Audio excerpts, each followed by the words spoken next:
கண்மணி நாயகம் ஸல்லல்லாஹு அலைஹி வஸல்லம் அவங்க சஹாபாக்களோட ஒரு பயணம் போயிட்டு கொண்டிருக்காங்க. ஒரு கபிரிஸ்தான மக்பராவை தாண்டி போறாங்க. புதிய 2 கபர்கள், ஒரு 2 கபரை காட்டி கேட்கிறாங்க, இது தாருடைய கபர் என்று கேட்கிறாங்க. ஸல்லல்லாஹு அலைஹி வஸல்லம் உங்களுக்கு தெரியும் தாருடைய கபர் என்று.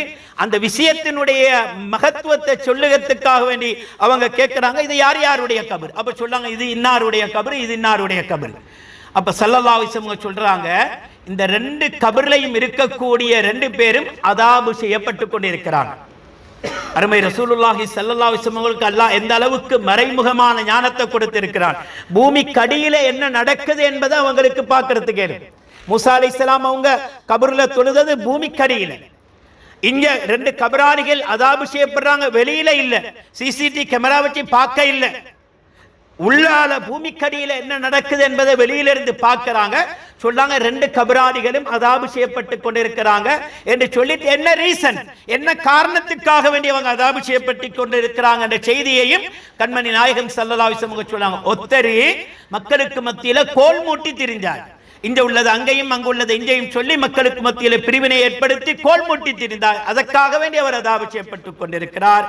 அடுத்தவர் சிறுநீர் கழிச்சிட்டு அவர் என்ன செய்யல, சரியான முறையில் சுத்தம் செய்யறதில் அவசரமாக எழுப்பி பெற்றுவாரு, இதன் காரணமாக அவர் அதாபு செய்யப்பட்டு கொண்டிருக்கிறார் என்று சொல்லிட்டு அருமை ரசூலுல்லாஹி ஸல்லல்லாஹு அலைஹி வஸல்லம் ஒரு ஈச்ச குத்தியை கொண்டு வர சொல்லி அதை 2ஆக பிளந்து 2 கபர்களையும் நாட்டினாங்க.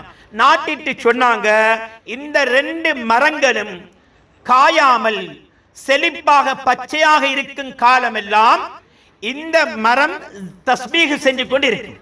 உலகத்தில் இருக்கக்கூடிய இலைகள், மரம், செடி கொடிகள் கூட அல்லாஹ்வை தஸ்பீஹ் திக்ர் செஞ்சு கொண்டு இருக்குது. எனவே இந்த செய்கின்ற தஸ்பீஹினுடைய பரக்கத்தை கொண்டு இந்த 2 கபராளிகளுடைய அதாபும் லேசாக்கப்பட்டு கொண்டே இருக்கும் என்று சொன்னாங்க. இதுவும் புகாரி ஷரீஃப்ல பதிவு செய்யப்பட்ட ஹதீஸ்.